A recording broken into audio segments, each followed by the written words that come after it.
Hello, everyone. Welcome. Happy Sunday. It is 10:09. We set our clocks forward here in California, at least. Um, but I am going to read a little bit of this today. I know we're going off script. We've been doing Elsie Lincoln Benedict, which I will continue tomorrow, I promise. I just want to read a couple of these pages because this will be a short reading because I need to get to bed. But I wanted to just keep my commitment of coming on here live every single day this year, 2025, me and you. All right, so we started studying. Well, I used to study this with Bob Proctor when we used to be in his inner circle.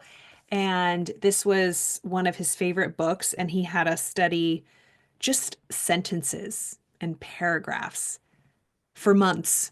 So crazy. But in my group coaching this Wednesday, I started diving back into this book, Power of Awareness, and we started reading chapter 3, The Power of Assumption. This is a bookmark I had in here. This was from my first group therapy that I did. Look at that. When was this starting? Thursdays. I was not even licensed. I was still an associate. Thursday, January 12th. This had to have been in the year 2022 or yeah, 2022 maybe. Look at that. Why did I choose this? It's like honeycomb. Look how cute. You gotta start somewhere. Bless my heart. Anyways, if you're not familiar with this, he's really big on, of course, manifestation, using your mind, your mental diet, and acting as if, like, it's big self-concept. Of course, Dr. Maxwell Maltz talks about self-image. I use them interchangeably. More self-image, for me, that just encompasses it better. But I know right now a lot of people who are getting into this material, the word self-concept resonates a little bit more. So I'm playing with the hot button words so that people can really benefit from self-image work, right? If you use a different word, it could be misleading to people. They might not know what it means. But self-image, self-concept, same thing. But let's read a little bit of this. Chapter 3, The Power of Assumption. Man's chief delusion is his conviction that there are causes other than his own state of consciousness. That first sentence right there.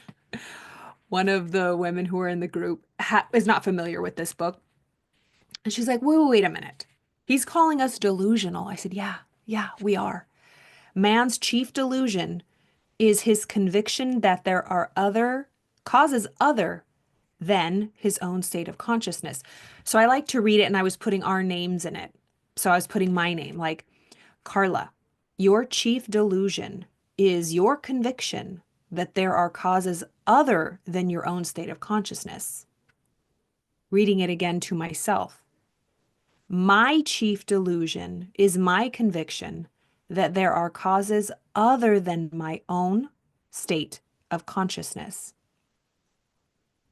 So any cause, like we've discussed, the causes, my results, the outside world, I am delulu if I think that the results in my life have any other cause than my own consciousness.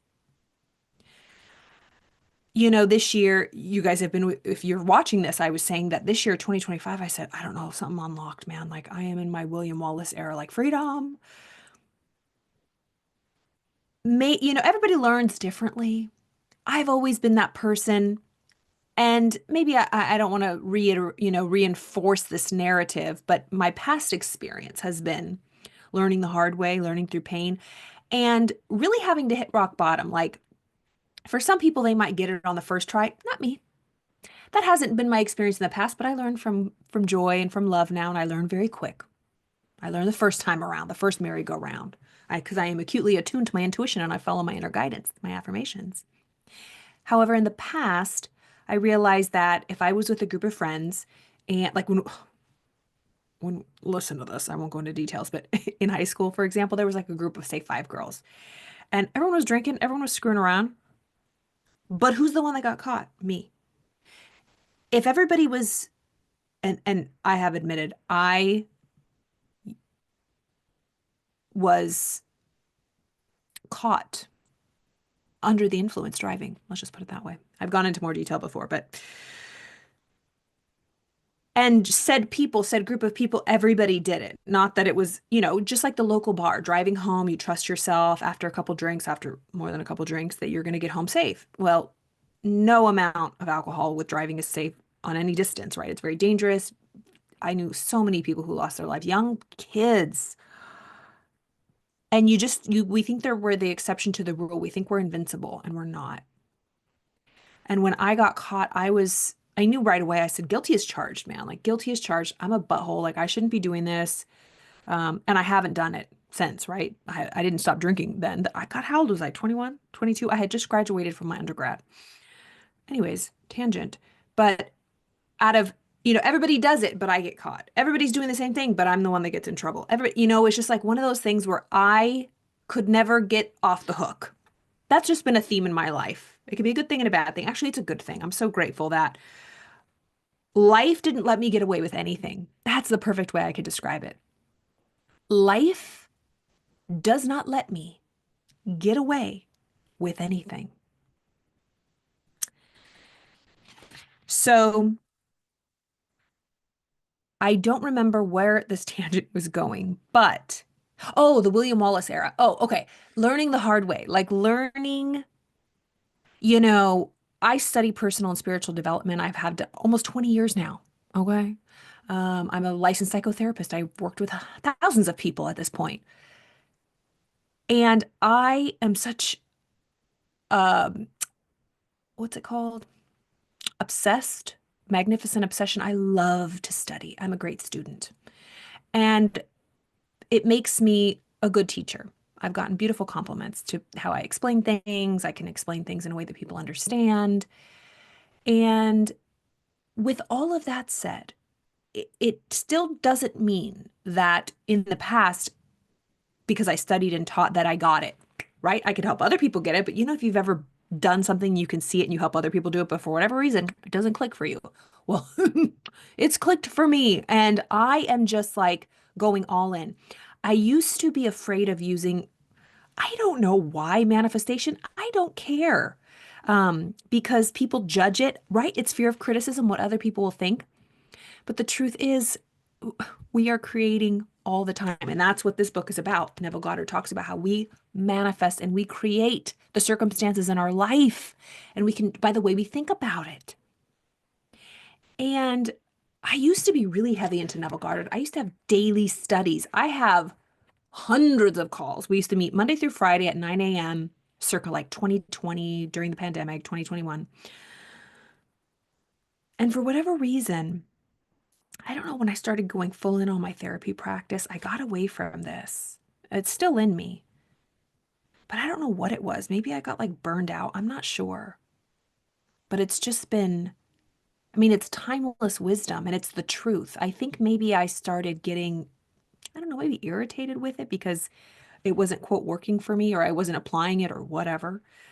Um, but just reading this again this past week, man's chief delusion. Oh, we're delusional if we think that our results in life are from anybody else but our own mind, our own consciousness. And people think that people who are in manifestation, Neville Goddard stuff, law of assumption, that they're crazy. They're delusional. Like what planet do they live on? Okay? But they're actually the ones that are creating their reality. And so I remember when I was obviously in my therapy practice, I used to serve a lot of men. I did. I love me some men, right? Just I don't know. I think it's because I've always had such a heart for um just that masculine energy, and I think they feel comfortable in my presence, and it's just a gift that I have, and I attract a lot of men clients. And particularly like in the uniform, whether it be military, police, service member, all that kind of stuff, like that type of mentality, right? Which is pretty closed off to the woo-woo traditionally. And I remember I was doing IFS parts work, and this gentleman, he was like, I won't go into details, confidentiality, but they were like,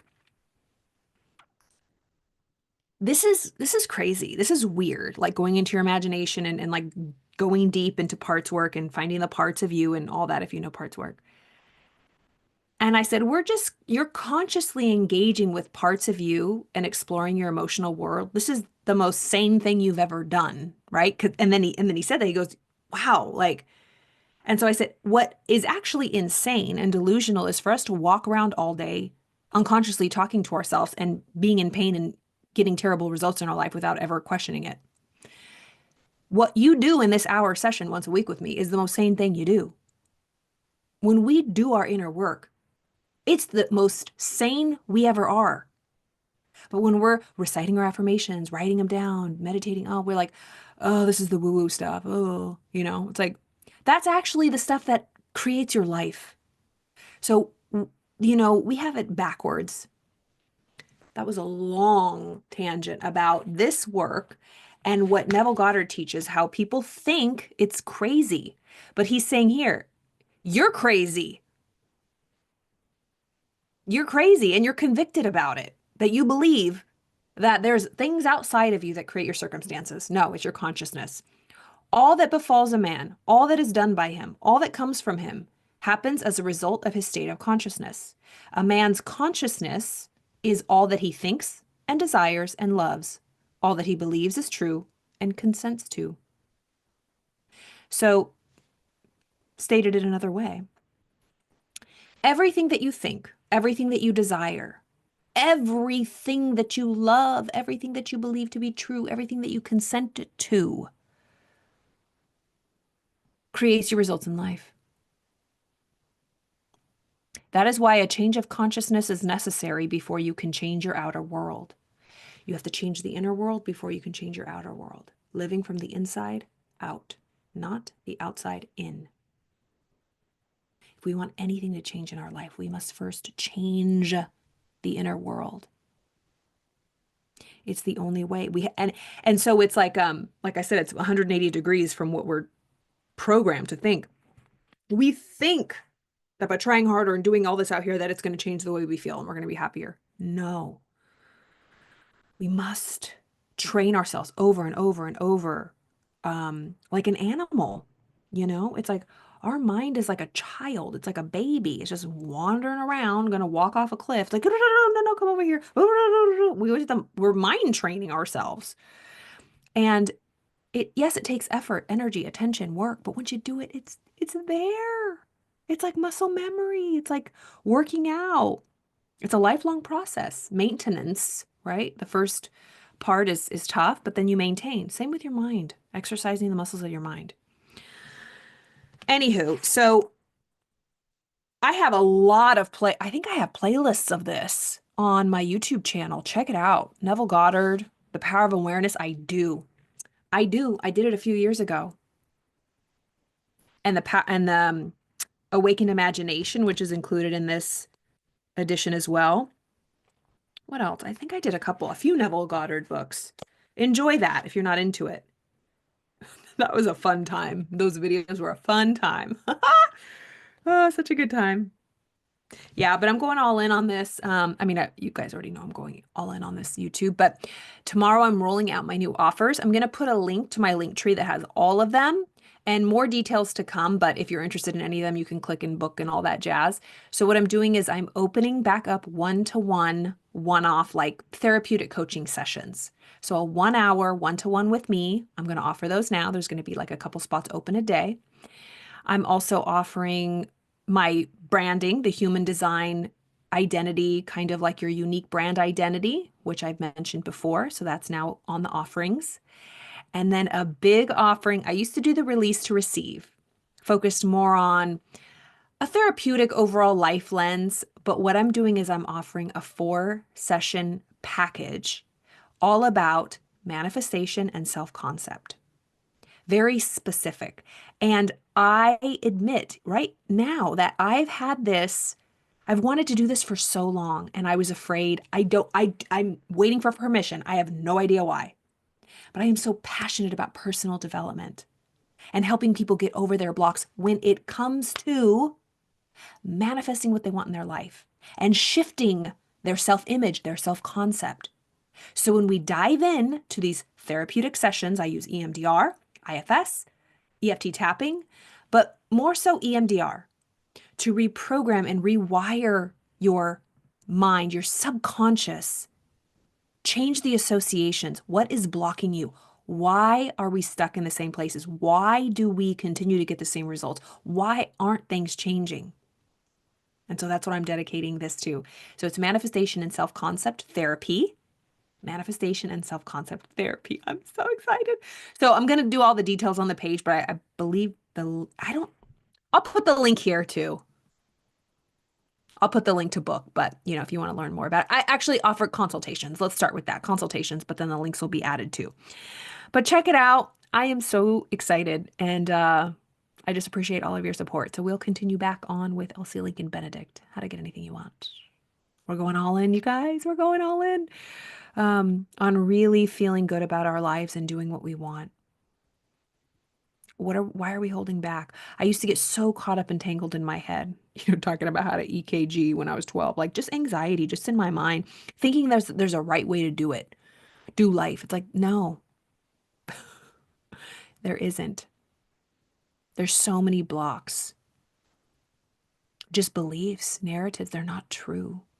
They're not true, holding us back. So I hope you had a beautiful weekend. We'll continue tomorrow. Have a wonderful night. Spring forward, we did today. We lost an hour of sleep. So I got to get to bed. Have a beautiful evening. I'll see you tomorrow.